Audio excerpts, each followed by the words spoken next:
O cheiro a café da máquina barata do tribunal e o suor frio misturavam-se no ar pesado. Lisboa lá fora, vibrante e caótica como sempre, parecia um mundo distante.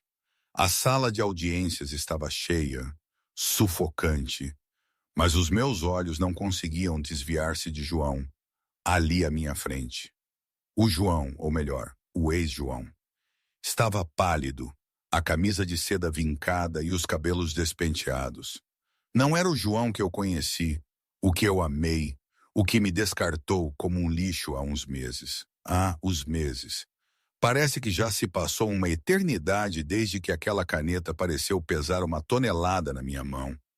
Lembro-me bem do escritório no 402º andar, com a vista espetacular para o Tejo que eu mal via por entre as lágrimas não choradas. O Dr. Henriques, um homem com um terno que valia mais do que os meus pais ganharam na vida toda, empurrava os papéis.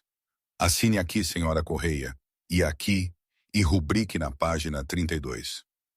A voz dele era fria, profissional, como se estivesse a falar com uma máquina. Para ele, era só mais uma terça-feira, mais um divórcio de alto poder, onde o ganhador levava o ouro e a esposa ficava com o pó. Eu estava a ser o pó. João nem sequer olhou para mim. Estava ocupado com o telemóvel, um sorriso cínico nos lábios. Provavelmente a mandar uma mensagem a Sofia, a rapariga que, segundo os meus informadores, já estava a redecorar o nosso quarto em Cascais.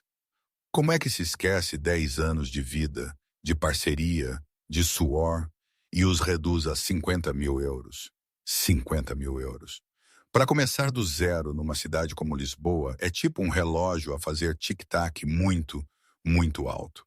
Para quem não sabe, fui eu que ajudei a construir a Correia Holdings com ele. A minha experiência em design gráfico, os brainstorms, a noite inteira, o branding que lançou a primeira startup dele, os jantares com investidores, a simpatia forçada, as noites em claro quando o mercado de 2018 caiu e ele tinha ataques de pânico. Sacrifiquei a minha carreira, as minhas poupanças, a minha juventude. João, eu disse, a voz quase um sussurro, é assim que queres acabar? Comigo na rua? Finalmente ele levantou os olhos, aqueles olhos que um dia foram o castanho quente por quem me apaixonei, eram agora sílex polido, duro, implacável. Não estás na rua, Ana. Tens 50 mil. É mais do que tinhas quando te conheci a servir mesas no bairro Alto. Considera como indemnização por um trabalho adequadamente feito. Ele inclinou-se e a voz dele baixou a um sussurro cruel. Olha, tu és aborrecida, Ana. És sem graça. Usas camisolas de loja de departamento e preocupas-te com descontos. Eu sou um bilionário. Preciso de alguém que brilhe. Alguém como a Sofia. Não compliques isto. Se lutares, vou te enterrar em custas judiciais até estares a pedir trocos no metro.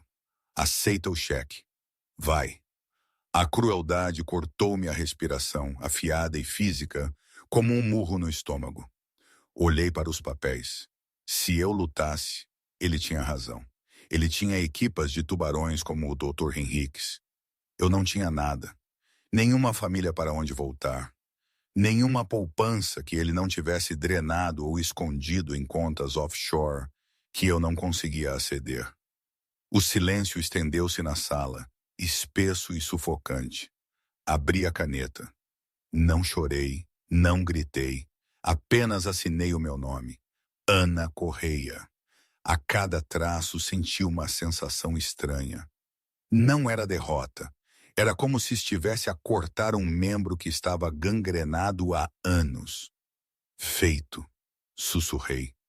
João tirou os papéis antes que a tinta secasse, verificando a assinatura como um caixa de banco a inspecionar uma nota suspeita. Boa menina. O cheque está com a recepcionista. Deixa as chaves da casa na mesa. Levantei-me. Coloquei o comando da mansão de Cascais, a casa que eu tinha pintado, o jardim que eu tinha plantado, na madeira fria da mesa. Adeus, João. Sim, sim, tenha uma boa vida. Ele já estava a discar um número, as costas viradas para mim. Sofia, está feito. O champanhe está no gelo. Saí do escritório. Passei pela recepcionista, que me entregou um envelope com um olhar de pena, e entrei no elevador.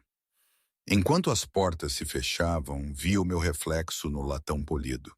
Parecia cansada. O meu gabardine era velho. O cabelo estava preso num coque desarrumado. Parecia exatamente o que João dissera que eu era. Uma mulher de meia-idade descartada, sem nada. Saí para a chuva torrencial de Lisboa. Não chamei um táxi. Queria poupar o dinheiro. Caminhei em direção à estação de metro, o cheque de 50 mil euros a queimar um buraco no bolso. Para alguns, parecia muito dinheiro, mas em Lisboa, a começar do zero, era um relógio em contagem decrescente. Encontrei um motel barato em Loures, daqueles com letreiros de neon que zumbiam e piscavam. Sentei-me no colchão deformado e abri a minha mala de viagem, a única coisa que tinha levado. Lá dentro estavam as minhas roupas, alguns álbuns de fotos antigos e um portátil batido que eu não ligava há 3 anos. Deitei-me a olhar para o teto manchado de água. As lágrimas finalmente vieram, não por João, mas pelo tempo que desperdicei, pela mulher que me permiti tornar, para agradar a um homem que me via como um acessório que tinha saído de moda. Mas à medida que o soluço diminuía, uma clareza fria substituiu-o. João tinha cometido um erro crítico. Ele pensava que Ana era apenas uma dona de casa. Esquecera-se de que, antes de ser a senhora Correia, eu era Ana Vargas, a melhor aluna de contabilidade forense na minha turma da universidade. Eu tinha abandonado o curso para apoiar o sonho dele, mas não me esquecera dos números. E eu sabia algo que o Dr. Henriques não sabia. Todos os anos, na altura dos impostos, João pedia-me para organizar os seus recibos desorganizados.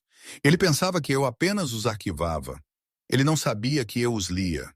Não sabia que eu me lembrava das empresas de fachada nas Ilhas Caimão, das taxas de consultoria pagas a empresas inexistentes em Zurique e das transferências erráticas para uma lista incessante de pseudônimos. Sentei-me e abri o portátil batido. Ele gemeu ao arrancar, o ecrã a piscar. Conectei-me ao Wi-Fi instável do motel. Queres ser aborrecido, João? Sussurrei para o quarto vazio. Eu vou mostrar-te o que é aborrecido. Vou auditar a tua vida inteira.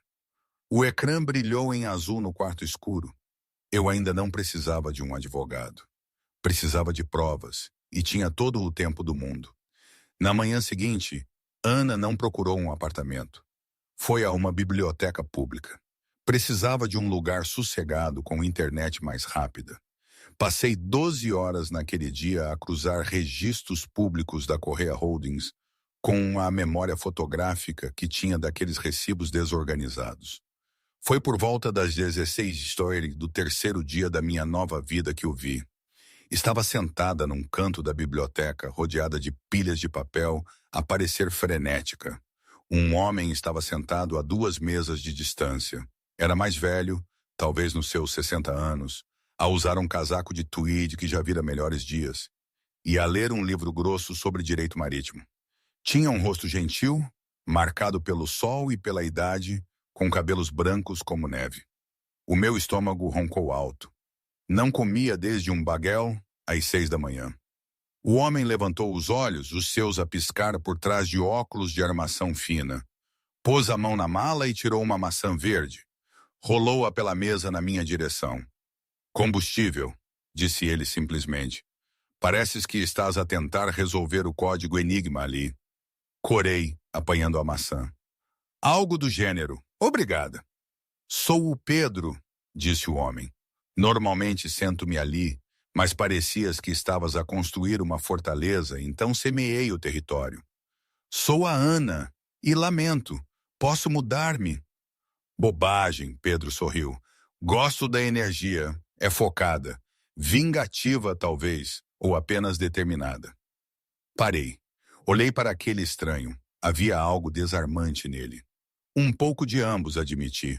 O meu marido, ex-marido, pensa que sou uma idiota. Estou a tentar provar que não sou.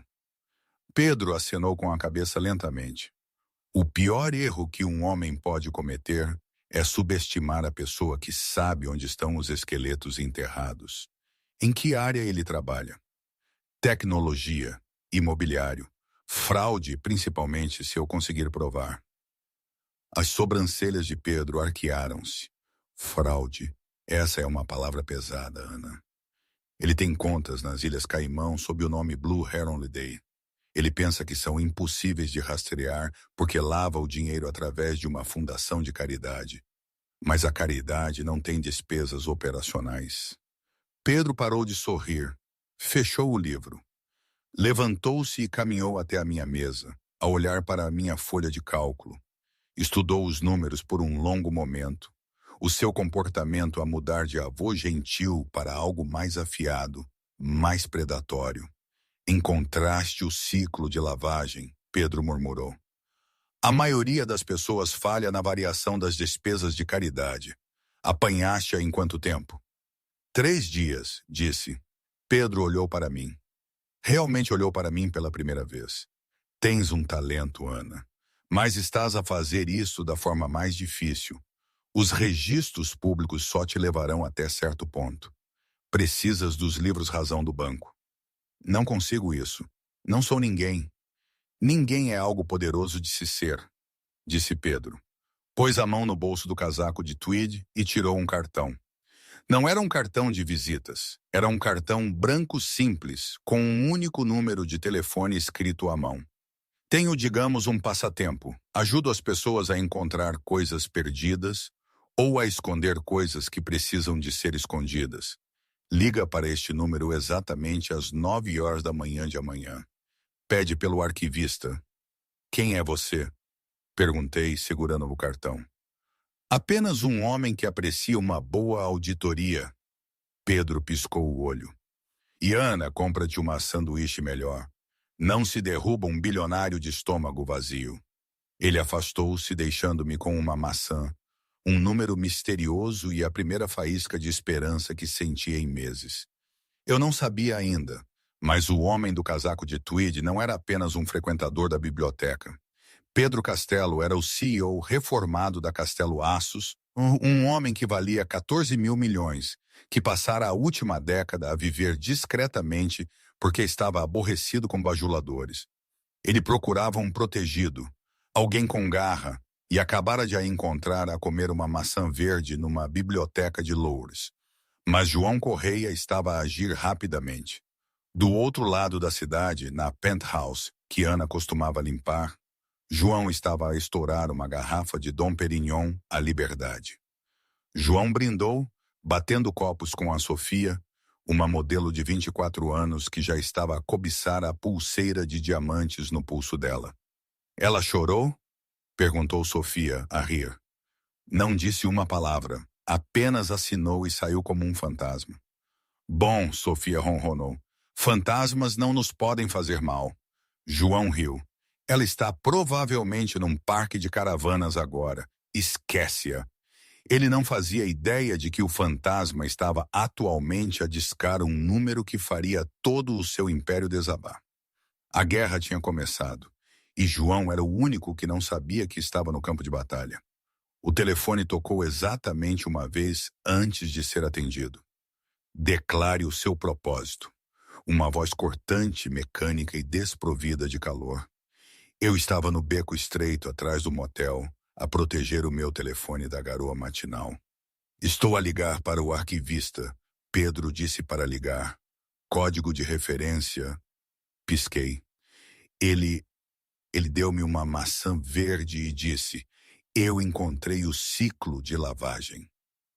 Houve uma pausa, um longo silêncio cheio de estática que me fez pensar que tinham desligado.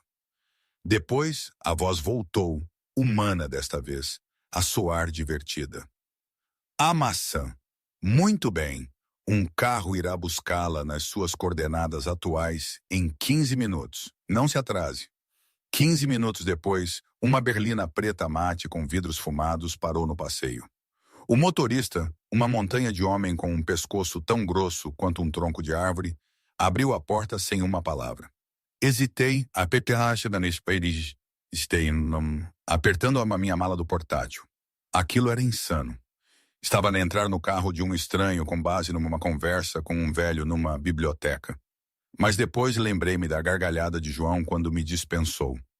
Lembrei-me do cheque de 50 mil euros, que parecia uma indemnização pela minha vida. Entrei. O carro não me levou para um armazém ou para uma sala obscura. Conduziu-me diretamente ao coração do distrito financeiro, parando no passeio da monolítica Torre Castelo, um edifício de aço e vidro que perfurava as nuvens no Parque das Nações. Último andar, grunhiu o motorista, entregando-me um cartão de acesso. Andei no elevador sozinha, os meus ouvidos a estalar enquanto os números subiam. 50, 60, 70, 85. As portas abriram-se para revelar não um escritório, mas um santuário.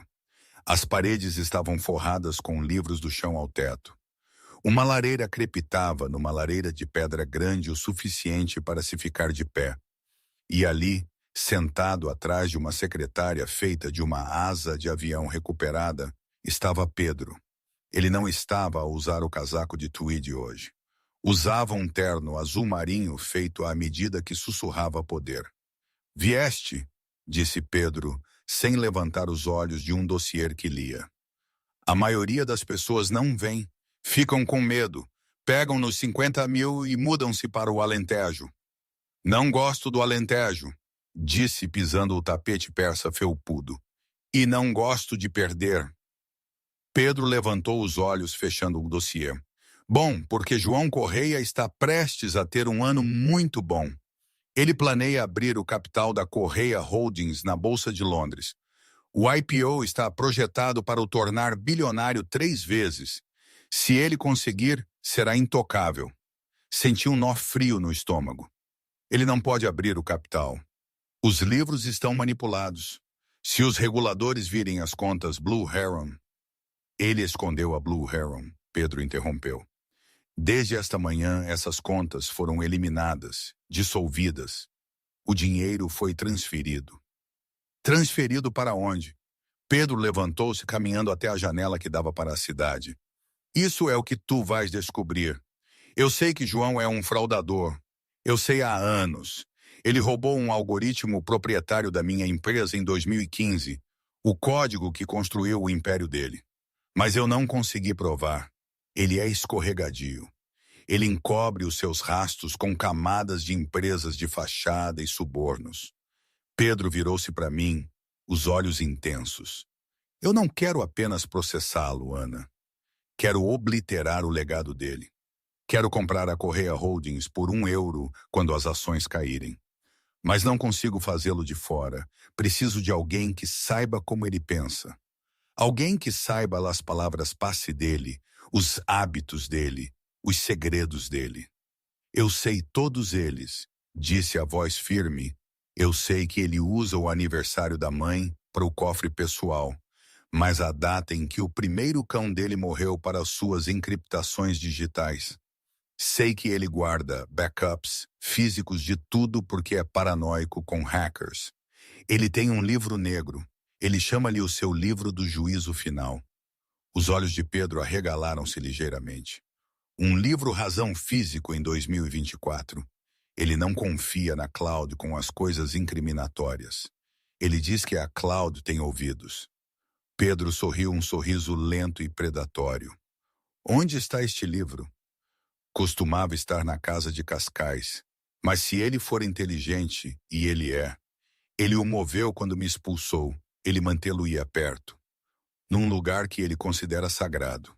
Encontra o livro, Ana, disse Pedro. Traz-me o livro e eu darei o mundo.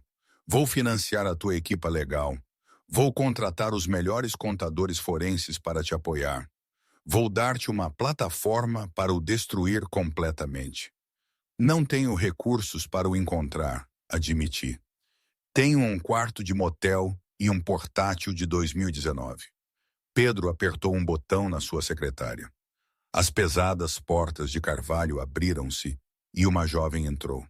Estava impecavelmente vestida com um elegante fato preto e segurava um tablet. Esta é a Beatriz, disse Pedro. Ela é a tua manager. Tu não és mais Ana Correia, a dona de casa descartada. A partir deste momento, és uma consultora da Castelo Indústrias. Terás uma conta de despesas ilimitada, um apartamento seguro em Santos e acesso à minha equipa de segurança. Olhei para a Beatriz, depois de volta para Pedro. Por quê? Por que fazer isto por mim? Porque, disse Pedro, a voz suavizando-se apenas uma fração. Eu tive uma filha uma vez. Ela casou com um homem como o João. Ele quebrou-a. Ela não reagiu. Ela desapareceu. Ele limpou a garganta, o momento de vulnerabilidade a desaparecer tão rapidamente quanto veio. Eu não gosto de bullies, Ana, e tenho mais dinheiro que Deus. Então, vamos divertir-nos. Beatriz deu um passo à frente. Senhora Correia, se me acompanhar, temos trabalho a fazer. Precisamos de atualizar o seu guarda-roupa, a sua tecnologia e a sua identidade. Vai ao gala anual da Correia na próxima semana. O gala? Perguntei. Ele vai reconhecer-me. Não, Beatriz sorriu, avaliar-me de cima a baixo. Quando acabarmos consigo. Momentos como este fazem-me parar e pensar. Esta história toda, desde o motel em Loures até estar aqui, neste jet privado que, juro, cheira a novo couro e ambição. É uma loucura. Quero dizer, quem é que em sã consciência acreditaria nisto? Uma mulher atirada fora com 50 mil euros e um portátil velho, de repente a trabalhar com um bilionário que jura que a vai ajudar a derrubar o ex-marido. Na minha aldeia teríamos dito, essa aí anda com os azeites? Ou, está a inventar coisas para não pagar a renda. Mas talvez fosse exatamente esse o problema. Talvez fosse demasiado real para ser verdade, mas ao mesmo tempo a única saída possível. Sinto o cheiro a querosene e há um medo quase palpável, mas também há uma espécie de liberdade. Não sei. Às vezes penso que estou a sonhar acordada, mas os arranhões no meu braço dos ensaios de Krav Maga da Beatriz provam que é tudo muito real. De qualquer forma, de volta à ação. O Gala Anual de Caridade da Correia era o evento da temporada, realizado no pavilhão Carlos Lopes.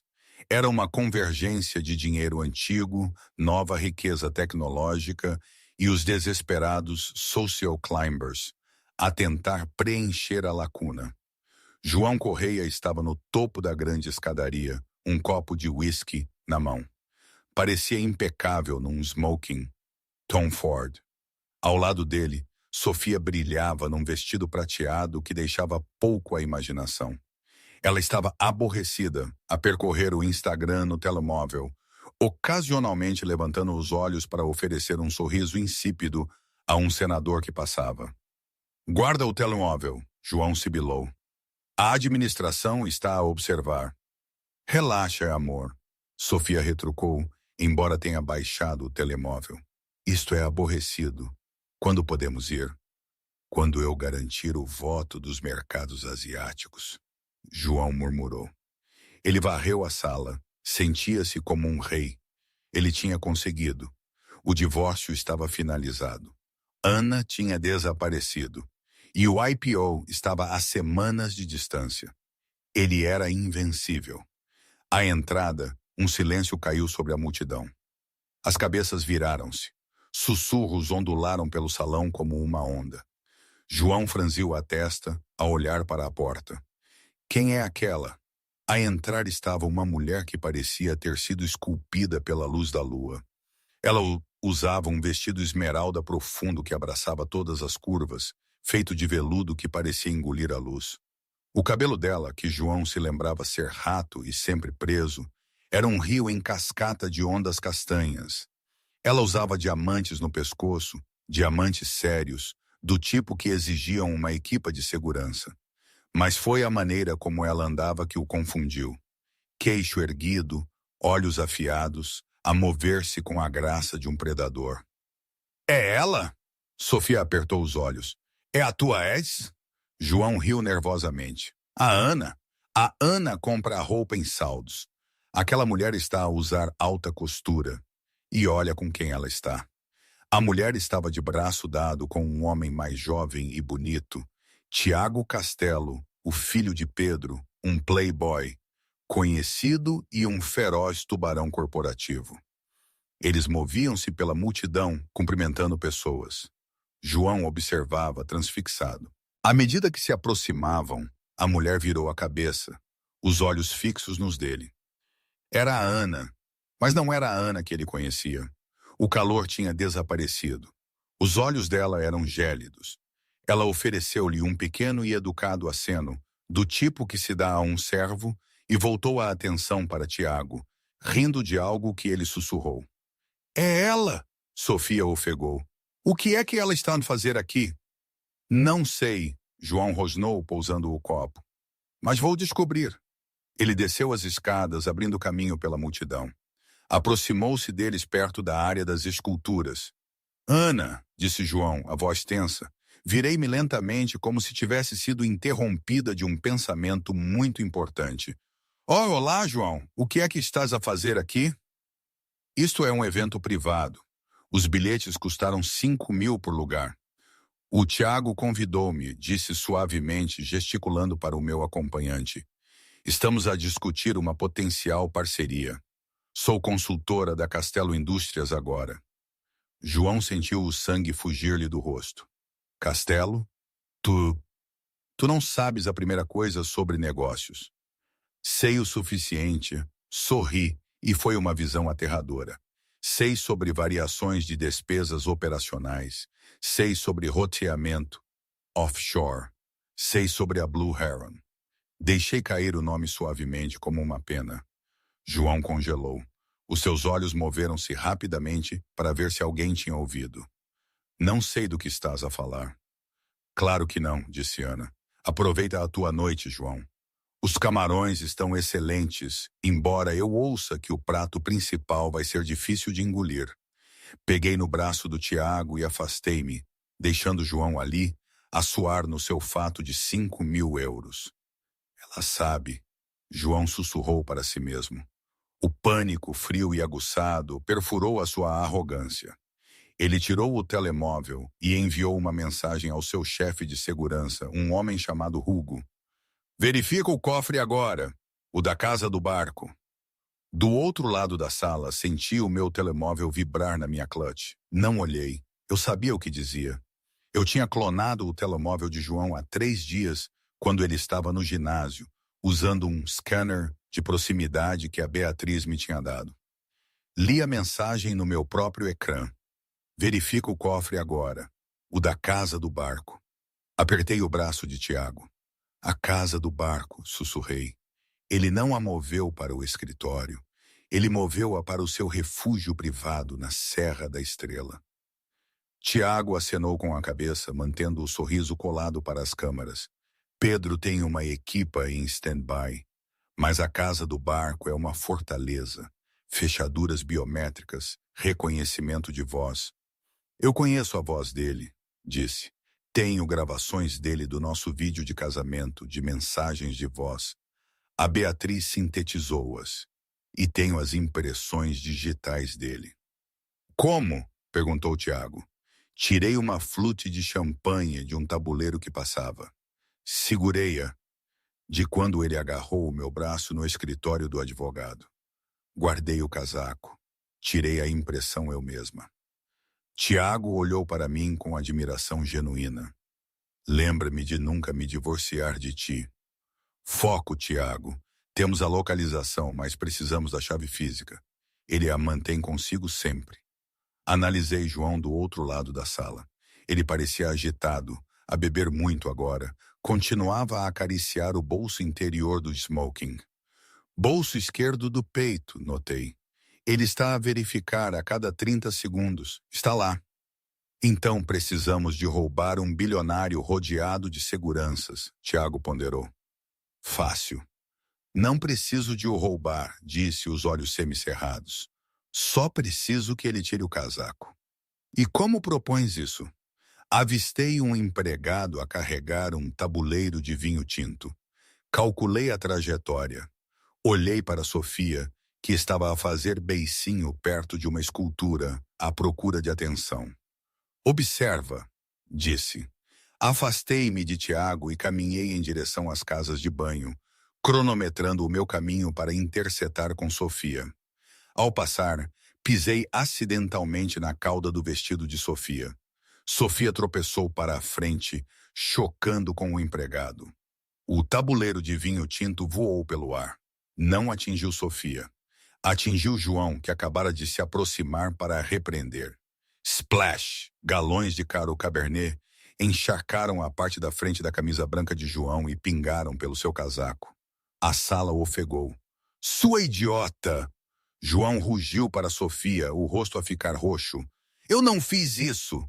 Ela fez-me tropeçar. Sofia guinchou, apontando para mim. Mas eu já estava a 3 metros de distância, a parecer chocada e inocente, as mãos sobre a boca. Oh, meu Deus! Estão bem? João arrancou o casaco a sacudir o vinho. Atirou-o para o braço de uma cadeira próxima, furioso. Tragam-me uma toalha! Alguém que me traga uma camisa nova! A sua equipa de segurança rodeou-o a tentar controlar os danos. No caos, o casaco ficou sem supervisão na cadeira de veludo por exatamente 6 segundos. Isso foi tudo o que Beatriz precisou. Das sombras de um pilar, a manager, vestida como uma chefe de catering, passou pela cadeira. A sua mão moveu-se com a velocidade de um mágico. Não pegou na chave. Pressionou um molde contra ela através do tecido, depois escorregou um scanner de alta resolução para o bolso por 2 segundos antes de o retirar. Cruzou os meus olhos do outro lado da sala e fez um aceno quase imperceptível. Temos a chave. João pegou no casaco de volta, verificando o bolso imediatamente. Sentiu a chave. Suspirou de alívio, a encarar Sofia. Ele não fazia ideia de que a chave tinha acabado de ser clonada. Recuei para a varanda, o coração a bater forte no peito. Olhei para o Parque Eduardo VII. A primeira fase estava concluída. Tínhamos a localização. Tínhamos a chave. Agora tínhamos de invadir a casa do barco. Mas João estava assustado. Ele não ia ficar na festa. Hugo! João ladrou para o seu auricular. Traz o carro. Vamos para a Serra da Estrela esta noite. Quero verificar o pacote pessoalmente. Ouvi a ordem pelo meu auricular. Congelei. Tiago, sussurrei no meu microfone. Ele está a sair. Ele vai para a casa do barco. Se ele chegar lá antes de nós, vai mover o livro razão. Não o podemos vencer de carro. A voz de Tiago estalou de volta. O trânsito está engarrafado. Olhei para o céu. Não precisamos de carro. Virei-me e corri em direção ao elevador de serviço, rasgando a fenda do meu vestido mais para cima para me permitir correr. Encontrei Tiago no telhado do pavilhão. O vento chicoteava o meu cabelo enquanto o via. O helicóptero privado de Pedro a funcionar, as lâminas a girar e a desfocar-se contra o céu noturno. Consegues pilotar esta coisa? Gritei por cima do rugido dos rotores. Consigo! Tiago gritou de volta a sorrir. Mas vai ser uma viagem turbulenta.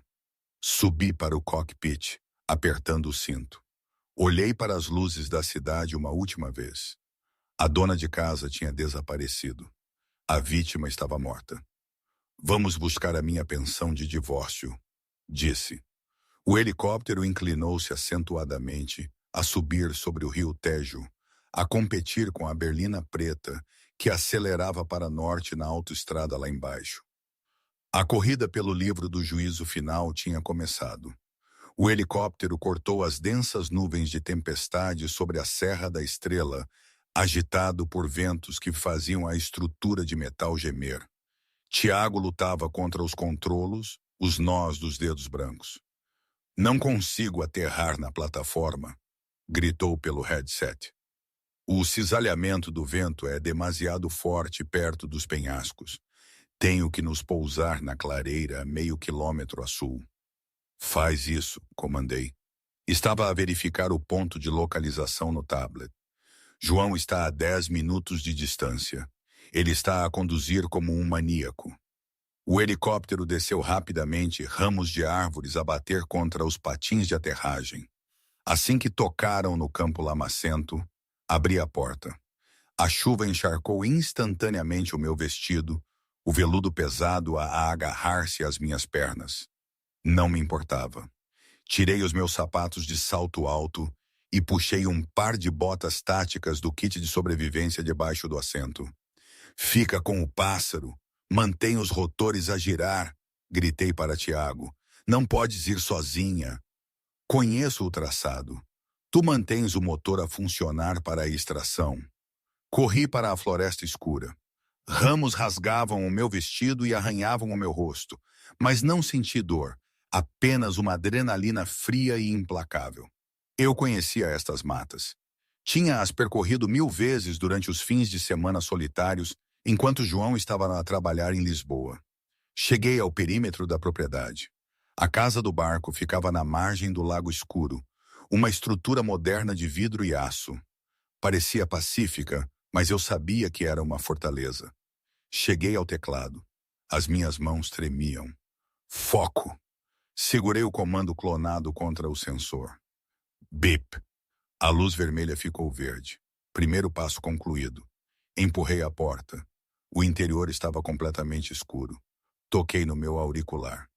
Beatriz, estou dentro. Desativa o reconhecimento de voz. Em espera. A voz da Beatriz veio clara e calma do centro de comando em Nova York. A reproduzir ficheiro de áudio sintetizado. Protocolo Gama 9 Override. Uma voz robótica do sistema da casa respondeu. Impressão de voz confirmada. Bem-vindo, senhor Correia. Exalei. Corri para a pintura na parede oposta, uma peça abstrata, pretensiosa que João tinha comprado por 2 milhões. Agarrei a moldura e abria. Lá estava o cofre. Coloquei o molde de impressão digital sintético que Beatriz tinha feito no scanner. Acesso concedido. A pesada porta de aço abriu-se. Alcancei o interior, o meu coração a bater forte nas minhas costelas. Os meus dedos roçaram no couro frio. Tirei-o. O livro negro. Era mais pesado do que parecia. Abriu numa página aleatória. Estava preenchido com a letra de João, colunas de números, datas e nomes. Senador Marques, Juiz Antunes, número de roteamento offshore, 455. Consegui, sussurrei. Consegui-os. De repente, os projetores cegaram-me da entrada. Pneus guincharam no cascalho. Ana! Tiago gritou no meu ouvido. Ele está lá! Ele está a bloquear a entrada! Girei através das paredes de vidro. Vi o Mercedes de João derrapar até parar. João saltou sem esperar pela sua equipa de segurança. Tinha uma chave de roda na mão, o rosto retorcido numa máscara de fúria. Ele viu a porta aberta. Viu a figura lá dentro. Ei! João rugiu, a voz carregada pelo vento. Ele corria em direção à porta, estava a 30 segundos de distância. Eu não podia sair pela frente. Olhei para a parte de trás da casa do barco em direção ao lago. Havia uma pequena porta de serviço, mas levava ao cais. Tiago, estou a ser expulsa. Estou a ir para a água. Não consigo aterrar na água, Ana.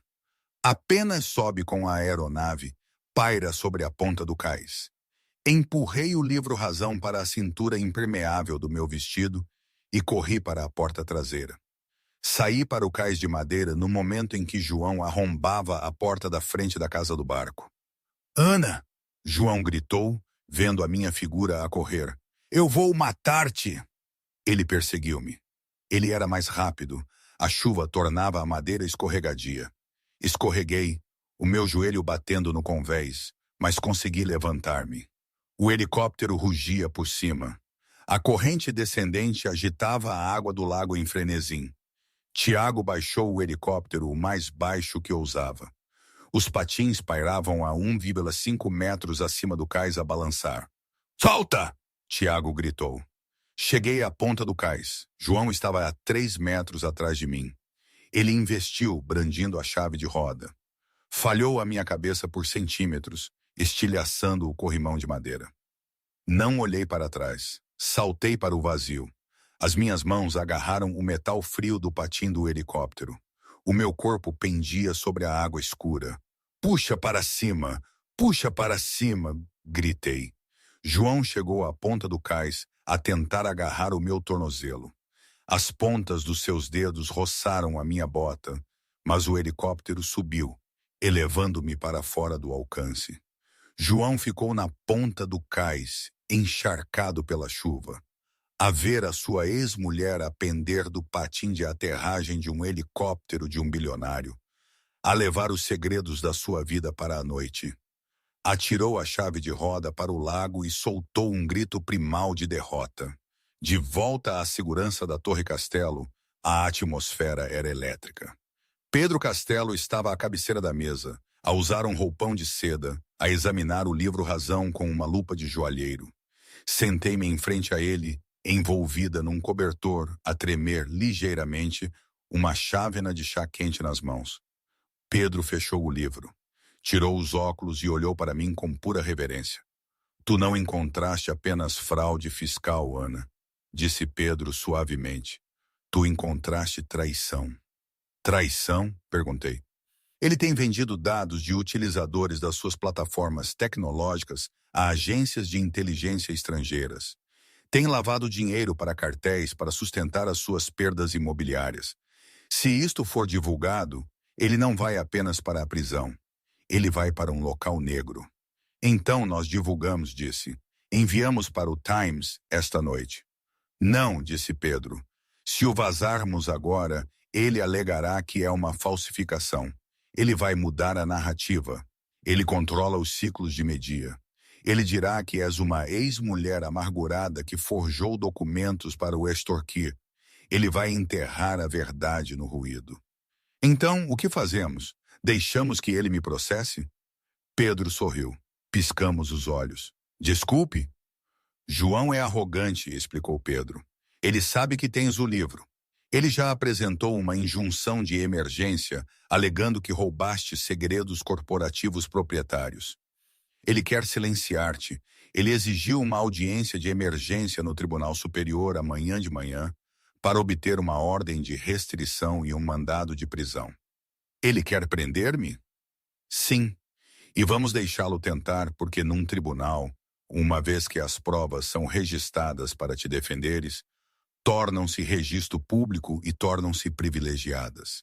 Ele não pode processar-te por difamação se provares que é verdade sob juramento. Eu entendi. Ele está a levar-me a tribunal para me silenciar, mas na verdade está a dar-me o microfone. Exatamente. Mas precisas ter cuidado. Ele tem o juiz Antunes. Antunes está na página 42 deste livro Razão. Ele aceitou um suborno em 2019. Ótimo, suspirei. Então o juiz também é corrupto. Isso, os olhos de Pedro brilharam. É a melhor parte. Mas precisamos de mais uma coisa. O livro Razão é manuscrito. Ele alegará que não é dele. Precisamos de uma testemunha para corroborar as transferências digitais. Não temos uma, disse Tiago da porta, a enxugar o cabelo molhado. Talvez tenhamos, disse lentamente. Lembrei-me do gala. Lembrei-me do derramamento de vinho. Lembrei-me do olhar no rosto de Sofia quando João a humilhou. Sofia, a amante? Tiago zombou. Ela é uma gold digger. Ela não se virará contra ele. Ela não é apenas uma gold digger, disse. Ela é uma mulher que está a perceber que é substituível. João humilhou-a na frente da elite de Lisboa. E eu conheço a Sofia. Ela não é leal a João. Ela é leal ao estilo de vida. Se ela achar que João está a cair, ela vai querer um bote salva-vidas. Levantei-me, o cobertor caindo. Dá-me um telefone. Preciso fazer uma chamada. A chamada ocorreu às 3 da manhã. Não implorei. Apenas enviei a Sofia uma foto de um documento do livro Razão, uma transferência de 500 mil euros destinada a um anel de noivado para o Sofia, que João tinha cancelado e redirecionado para a sua conta offshore no dia seguinte. A minha mensagem era simples. Ele não vai casar contigo. Ele está a mover o dinheiro para fugir do país. Ajuda-me e recebes o dinheiro da recompensa pela denúncia fiscal do IRS. Fica com ele e vais como cúmplice. 3 pontos apareceram no ecrã. Depois uma única palavra. Onde? Na manhã da audiência, a praça em frente ao Tribunal Superior de Lisboa era um circo. João Correia tinha vazado a história à imprensa, pintando-me como uma ladra mentalmente instável que tinha invadido a sua casa. Ela é perigosa, disse João aos jornalistas, com um ar solene num fato azul marinho. Ela atacou-me. Ela roubou segredos comerciais para vender a concorrentes. Eu só quero a minha empresa segura. Ele subiu as escadas, flanqueado por advogados caros. Sentia-se bem. O juiz Antunes devia-lhe um favor. A polícia estava à espera lá dentro para me prender no momento em que entrasse na sala do tribunal. Ele tinha ganho. Dentro do tribunal estava lotado. O ar era espesso com tensão. Processo 409, Correia versus Correia, anunciou o oficial de justiça. O juiz Antunes bateu com um martelo. Parecia irritado. A ré está presente. O advogado de João levantou-se. Vossa Excelência, a senhora Correia fugiu. Provavelmente está a tentar vender os dados roubados neste exato momento. Pedimos uma sentença sumária e um mandado de prisão imediato. O juiz acenou com a cabeça. Parece que a ré demonstrou o seu desprezo por este tribunal por... Um baixo estrondo sacudiu as janelas. Cresceu, um uivo rugidor que abafou o juiz. As pessoas olhavam em volta, confusas. Lá fora, o trânsito na Avenida da Liberdade parou. Uma enorme sombra passou por cima das escadas do tribunal. O Gulfstream G650ER, pintado em preto mate com o brasão da Castelo na cauda, não aterrou na rua, obviamente. Mas a transmissão ao vivo nos telemóveis de todos os repórteres na sala mostrava o que estava a acontecer no aeroporto de Tires a poucos minutos de distância, onde o jet acabara de aterrar. Mas eu não estava no aeroporto. As portas da sala do tribunal abriram-se com estrondo. O silêncio varreu a sala. Ana Correia estava lá. Não estava a usar a camisola da loja de saldos. Usava um fato branco imponente que parecia uma armadura. O meu cabelo estava bem penteado para trás, o meu rosto afiado e determinado. Atrás de mim entravam Pedro Castelo, Tiago e uma equipa de 6 advogados a carregar caixas pesadas. E atrás deles, aparecera aterrorizada, mas resoluta, estava Sofia. O rosto de João ficou pálido. Ele levantou-se, derrubando a sua cadeira. Ela está aqui. Prende-a. Ela tem a propriedade roubada. Sente-se, senhor Correia. O juiz Antunes ladrou, embora parecesse nervoso ao ver Pedro Castelo. Eu caminhei pelo corredor central, o clique dos meus saltos o único som na sala. Parei na mesa da defesa e olhei para João diretamente nos olhos. Não roubei nada, Vossa Excelência, disse a minha voz, projetando-se até o fundo da sala sem um microfone. Apenas recuperei bens matrimoniais que foram ocultados durante o processo de divórcio. Objeção! O advogado de João gritou. São segredos comerciais. Não, disse, levantando uma caixa para a mesa. Estes são registros de crimes. Isto é um assunto de tribunal de família sobre uma ordem de restrição, disse o juiz a suar. Não estamos aqui para litigar fraude. Na verdade, Pedro Castelo deu um passo à frente, a sua voz retumbando. Estamos porque se o queixoso estiver a usar fundos obtidos através de atividade criminosa para pagar este próprio processo, o tribunal é cúmplice de lavagem de dinheiro. A imprensa na galeria enlouqueceu, câmaras a piscar. Limpar o tribunal, gritou o juiz. Não se pode limpar o registro, gritei por cima do barulho. Tirei o livro negro da caixa. Tenho provas de que João Correia escondeu 300 milhões de euros em bens. E tenho provas de que a 4 de junho de 2019 ele pagou um suborno de 50 mil euros a um consultor chamado Antunes. Olhei diretamente para o juiz. O juiz congelou. O seu martelo ficou suspenso no ar. Isso é mentira, João gritou. É uma falsificação. É. Virei-me para o fundo da sala. Sofia! Sofia levantou-se, as mãos a tremer. Não é mentira, disse, a sua voz pequena, mas audível. Eu vi-o a escrevê-lo. Eu vi-o a pagar ao estafeta. E tenho a gravação. Sofia levantou o telemóvel. João olhou para Sofia, a cor a esvair-se do seu rosto. Tu, depois de tudo o que te comprei. Compraste-me com dinheiro roubado, João. Sofia cuspiu.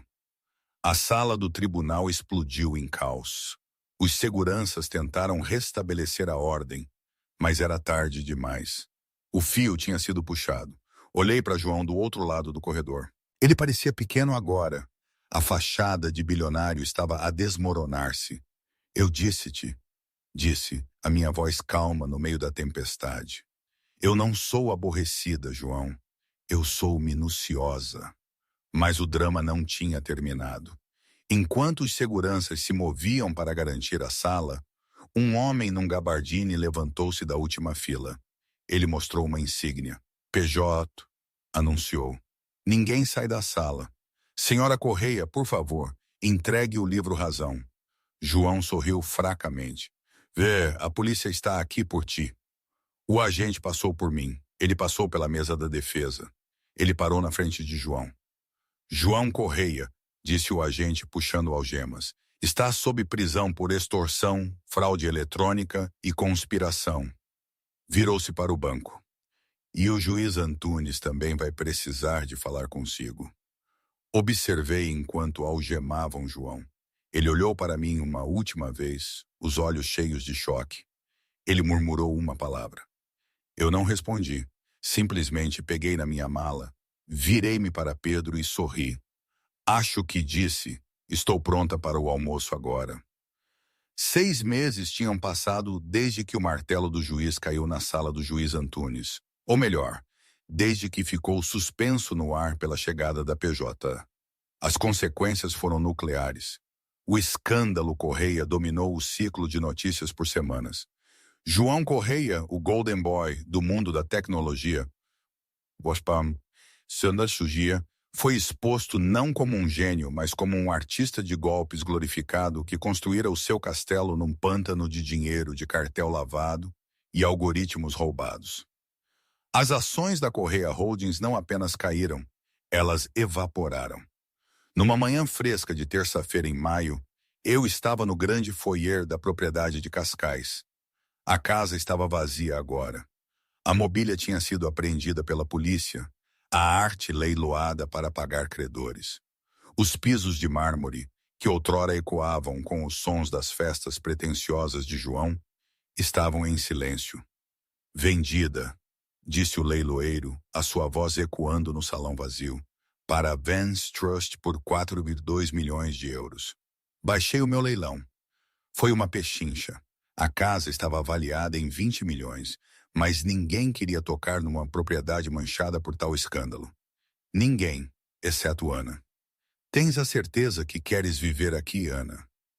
Perguntou Pedro, parado ao meu lado no seu característico casaco de tweed. Tem fantasmas.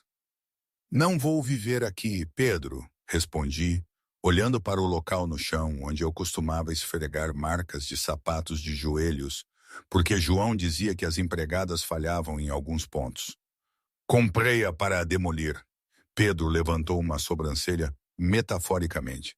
Não, na verdade, disse, embora um pequeno sorriso brincasse nos meus lábios.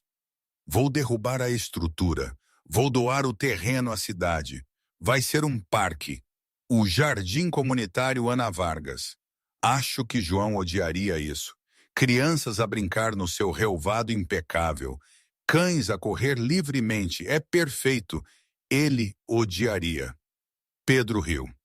Falando do nosso amigo comum, a sua audiência de sentença foi esta manhã. Soubeste? Estava ocupada a comprar uma casa. Dei de ombros, fingindo indiferença, mas o meu coração saltou uma batida. 15 anos, disse Pedro. Federal, sem liberdade condicional. E como Sofia testemunhou, ela obteve imunidade e um bom pagamento do fundo de denunciantes do IRS. Ela está a mudar-se para Bali para se tornar instrutora de yoga. Bom para ela, disse. Ela fez a coisa certa no final, mesmo que tenha sido pelo dinheiro. E quanto a ti? Perguntou Pedro. Tens o dinheiro do acordo. Tens os lucros da venda a descoberto que fizemos das ações da Correia. Vales mais agora do que João alguma vez valeu. Podias reformar-te. Virei-me para olhar pela janela para o jardim em crescimento. Pensei na mulher que era há 6 meses, a tremer num gabardine, a aceitar 50 mil euros para desaparecer. Pensei no fogo que se tinha acendido no meu estômago naquela biblioteca. Não me vou reformar, disse. Estou apenas a começar. Há muitos Joões por aí, Pedro. Muitas mulheres a quem é dito para assinar os papéis e ir embora em silêncio. Acho que gostaria de as ajudar. Pedro sorriu, a expressão de um homem que acabara de ganhar a maior aposta da sua vida. Vargas e Castelo Auditoria Forense tem um bom anel. Vargas e Castelo. Testei o nome. Gosto. Caminhei até a porta da frente, a pesada laje de carvalho que João me tinha batido na cara tantas vezes. Abria, deixando a luz do sol de primavera inundar o corredor escuro. Ao descer a entrada, um rugido familiar encheu o céu. O Gulfstream G150ER preto sobrevoava, inclinando as suas asas num comprimento.